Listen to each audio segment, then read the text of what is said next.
Hi, Shanna Forrestall here with Not Just Small Talk. I am once again at the beautiful Women's City Club in Pasadena, and today my special guest is someone who's become very important to me because he makes me look good. Michael Whitehurst with Michael Whitehurst Photography is a local photographer here in Pasadena, and the gods were good to me and had our paths crossed, and we've been working together ever since. And I'm just really excited to have him here today to talk about photography and the power of photography to tell personal story.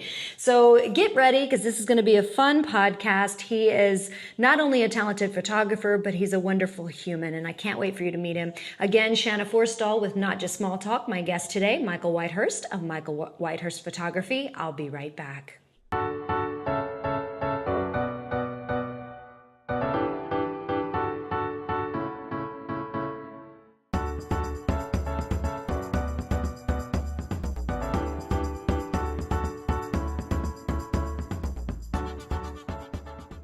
Shanna Forrestall here with Not Just Small Talk. My guest today, as I told you earlier, is Michael Whitehurst of Michael Whitehurst Photography. Thank you so much for coming on today. Thanks for having me. So Michael's located here in Pasadena. He has a great little studio here where he shoots photography, and we're going to talk a bit about that, the power of personal photography to tell story. Michael, let's start with the beginning. How did you get into photography? So I'm 44 years old, and I got my first camera when I graduated high school as a gift from my dad. And immediately I was living up near Chicago, and immediately took the train into the city and started taking pictures. And I've been hooked on photography ever since. It's been one of those, as life kind of interweaves in, It's been one of those things that I've put down and picked up over the years, but I've always been drawn to it, to creating in some way, and I love the kind of immediacy of photography that it provides as a creative medium.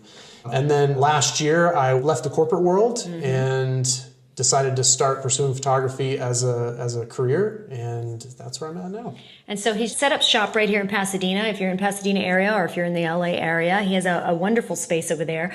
So let's talk about, because you and I were just chatting, you just kind of got back from a life renewal kind of moment. I did. I don't know how much you want to talk about that, but sometimes in life we need a reset, and I think you just went and got one. I did. So I spent the month of February up in Santa Rosa, California at a place called True North Health Center, and I know this isn't about this. I could talk for hours on this topic, but basically I did a medically supervised 20-day water fast. Wow. My goal was to reset my palate, to reset my food sort of addictions and attractions so that I would eat healthier and then ultimately be healthier. I also managed to lose 30 pounds, which I was going to say, you look amazing. You look healthy. Thank More you. than just thinner, you look healthy. Like your you. body looks like it did do a reset. It did, and I've been able to maintain that eating since then, and yeah, it's been a fantastic experience. If you have the means to do it, I would recommend anyone go. Wow.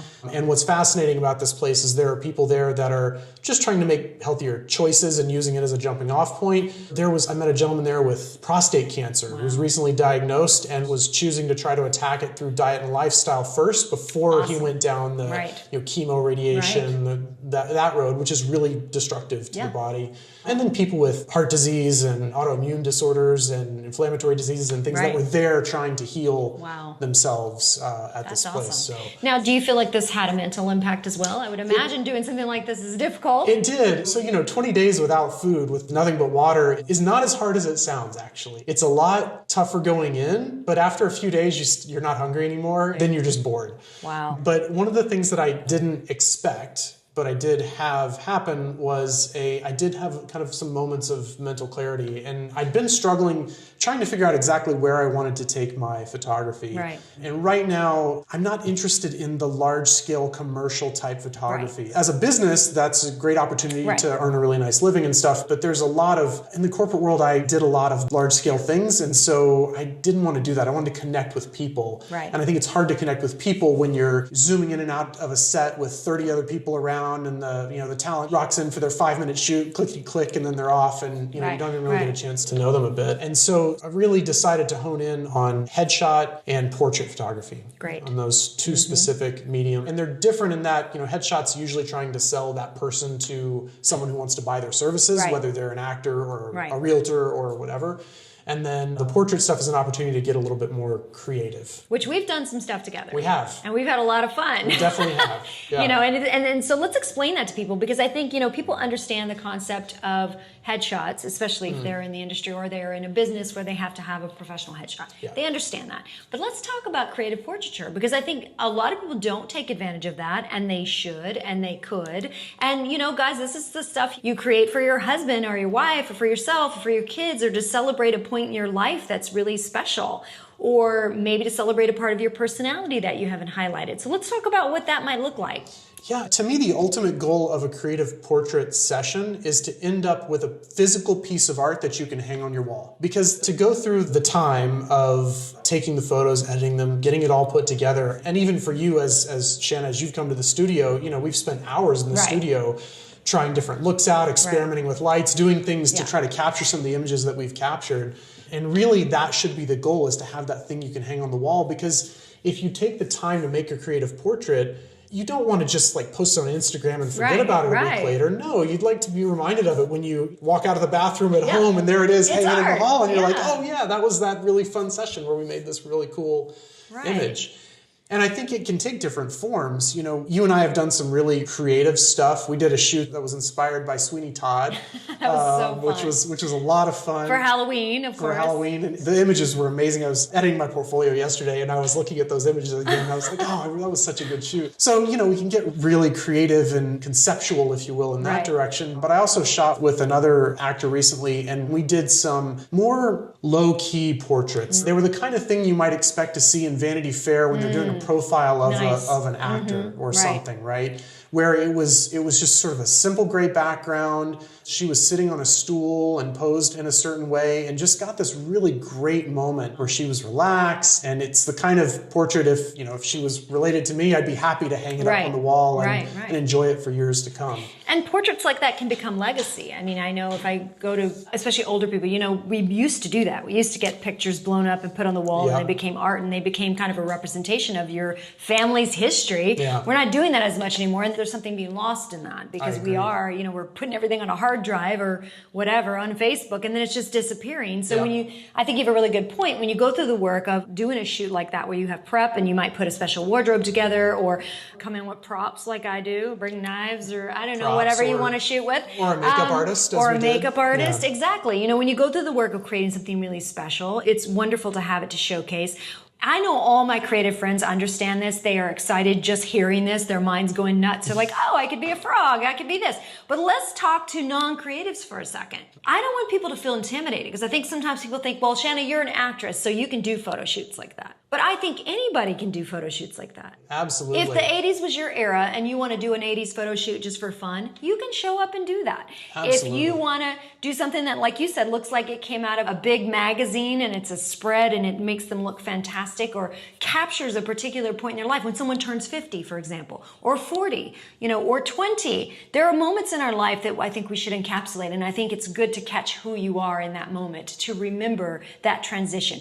Anybody can do that, right? They don't have to be creative. They don't have to be an actor or a model or something. Just people. The interesting thing is that we all act every day. No matter what you do for a living, we act. I mean, in the corporate world, I ran global tech support for a software company for the last several jobs, but I put on a way about me at work. I was different at work than I was at home, different at work than I was with my friends. Right. And it was necessary in order to fit in that world and to come across in the right way and to be respected in the right way that I needed to be to try to get stuff done, etc. So we all do it. I think that it's just more obvious to those in the entertainment industry because your job is specifically to put that on. Whereas everybody else is doing it, and if you do it long enough, it becomes second nature and you don't think about it. Right. One of the things that I like to do in a session is actually talk about that character that you're trying to be. So if let's say you're a 70-year-old man with an awesome gray beard and a weathered face because you've spent a lot of time out in the sun enjoying life, and you come into the studio for a shoot, we might talk about, hey, show me your best get off my lawn face. Yeah. Right? And everyone can make their get off my lawn face. So you ask them that question, they make that face, you snap a few pictures, and sure enough, one of those is going to be this really cool moment where everything aligned, their eyes were just right, their mouth was just right, and you look at that image, you're going to go, oh my gosh, that's so fun. That's exactly what that is. And it can, it doesn't have to be, don't have to be grumpy about it. It could be someone being happy, like, show me that moment when you saw your kid get married or whatever. And everyone can kind of relive that in their head. But that's what I love about photography is you can go into this space, and Michael's really good about making you feel comfortable and like helping you to explore. You don't have to feel like you have to be a model or an actress. You don't have to do any of that. You can come in and just play. You can come in and find sides of yourself that you maybe didn't even know were there. Yeah. And he's good at bringing those out in you. And I think that's something that is a lost art, like the art of play in front of a camera and capturing the facets of who we are. I'm intrigued by it, obviously. I've shot with you so many times in the last year, and part of it is because of my work, always looking at the sides of myself as an actress or a person in front of the camera or in front of crowds. But also, I just think there's something really good to explore yourself. What are sides of me that I haven't seen? What are sides of me that others see that I don't? Sure. And I think that's where having you as an ally in this process can make this really fun and maybe even life-changing for someone. I mean, who's turning 50 out there? I mean, you want to kind of celebrate that, or if you get a new job, or if you just had a baby, or you just, lost some weight, got in shape. Speaking of getting in shape, so his lady, Jessie, is going through a major life transformation right now with her body. She's training for some fitness competition. For a fitness competition. Oh my God. Which is... I'm blown away. I'm blown away too for a few reasons. So her undergrad is in women's studies. She is a staunch, hardcore feminist. And she's going to get up in front of people in high heels and a bikini. And rhinestones. And show off her body. And show off her muscles and her body. And it's funny how it doesn't fit what you would expect from her and her belief system, if you will. But her worldview. Her worldview, yeah. But the thing that's interesting, and this is where I think a really good point for people to take away, is that she's using that as a catalyst for change. Right. So she's motivating herself by doing this. Exactly. Right? And by giving herself this deadline, she knows she does not want to walk on stage and not do well. Right. She doesn't have to win the whole thing, but she wants to get up there and present well and compete. Yeah. And so I think those goals that you set for yourself and then making them things that you are unwilling to compromise on and then doing the work to get there is huge. And it could be... You could celebrate, for example, I think she's cutting right now, which is where you basically are trying to burn fat. Right. So she's dealing with, I've put on all this weight, but a bunch of it's muscle and some of it's fat. So she's going through all this stuff, but I've been telling her hey, once you get done and you're at your slimmest and you've lost as much body fat as you're going to lose, let's do a really cool studio shoot. Yeah. And let's capture those muscles because you will have worked hard for them at that point.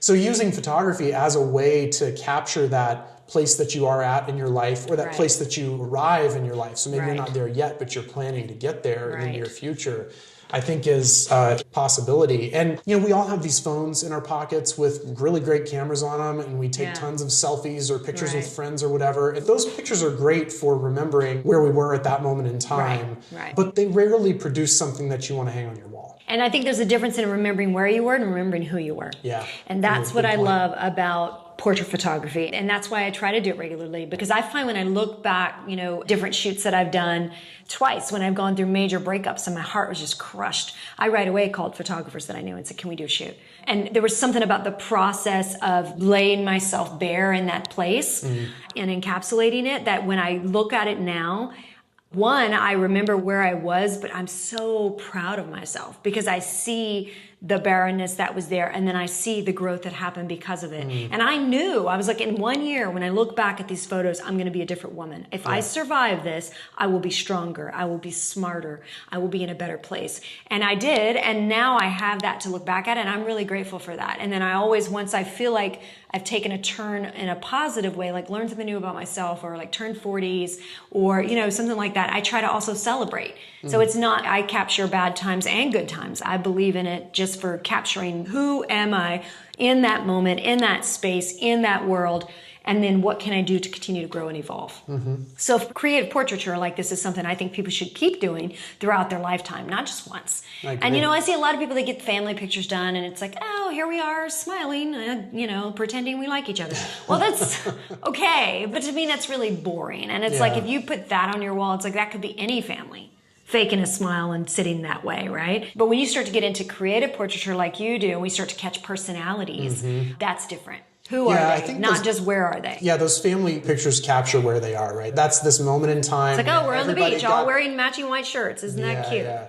Or these places don't even really exist that much anymore, but Sears Portrait Right. Studio. I'm old enough to remember, off to Sears We Portrait all Studio, did that, you would go for JCPenney's or your whatever, annual yeah. picture, or your JCPenney photo. And it was always whatever the background du jour of the time was. Oh, yeah, like a fake wood or something, yeah. I always remember this picture of me when I was a toddler that my mom had made. And of course, it's all faded and the color's all gone from it now, but it's like me in this very 70s outfit holding a little ball with this very 70s background, Right. And that's okay, but it's like that's where you were. But like, here's the thing. The pictures we hold priceless, I really think they're the ones where we capture a spark in a moment. When you get a picture, that shot of your grandfather that's just cracking up or doing something, your grandma doing something that she really loves, like when it's not so posed. Yeah. To me, those are the ones that become super special. Absolutely. Because I see them, I remember them and who they were as a person and what made them special or unique.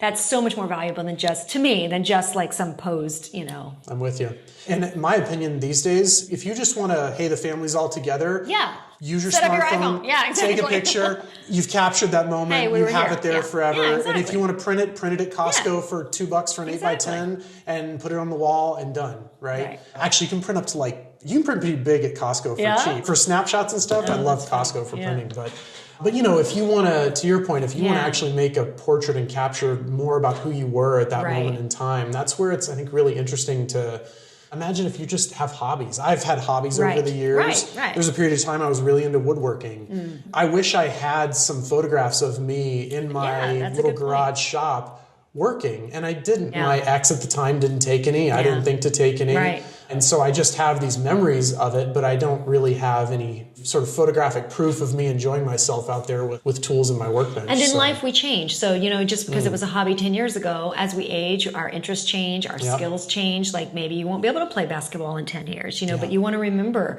that time of your life when you could or, whatever. I think there's something to be said for that too. Now, just to clarify, you go on location as well. Yeah, absolutely. Right? So you have a great studio. I do, but I've got lights that are all battery powered and portable. So you can go into the field, go to somebody's home, go to the gym, wherever they are, on their boat, wherever they are, you can shoot them. That's good. And so, guys, if you have an environment that you love or a place that makes you more you, it's not out of reach to do a shoot there that would make you feel really special. In fact, I'm going to be doing a shoot on a sailboat soon. This guy I know just bought a boat. He's always wanted a sailboat his whole life. And see, when you get your dream, why would you not photograph, right? We're similar age, and so he just finally achieved this goal, and and it looks like it's a pretty big boat. I tried to ask him, how big is this boat? He just sort of skirted the question, dude, it's got 2 steering wheels on the back. I know it's a big boat. Oh my goodness. But anyway, I'm looking forward to doing that because, he's now a pirate, right? So now I get to capture him as a pirate out there on the open seas between here and Catalina. And what's the point of, getting older and reaching those goals if we don't celebrate them? Absolutely. I think, one of my friends and I talk about that a lot in acting. It's like celebrate the wins, even the little wins, It's like you don't always get the big thing that you might have dreamed about, but you get little things along the way and they're part of the process to the big thing. And so celebrate those too. If you've just bought a nice new car or a new bike or I don't know, whatever, or you've taken up a new skill. Maybe all of a sudden you've learned to paint or like he said, you got into woodworking or found some talent you didn't even know you had. Why would you not capture that? That would be so lovely. And then, for you to remember, but also for your family to remember all the facets of who you were. Yeah. What a great gift to give to people and to give to each other. Thank you so much for coming on today. I can't wait for our next shoot. I don't know where we'll go next, but I'm sure it'll be wild.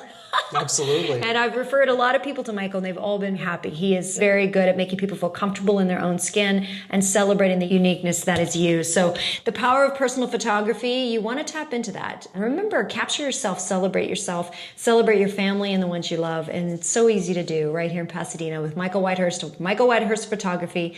Thank you again. Thank you. Have a good day, everybody.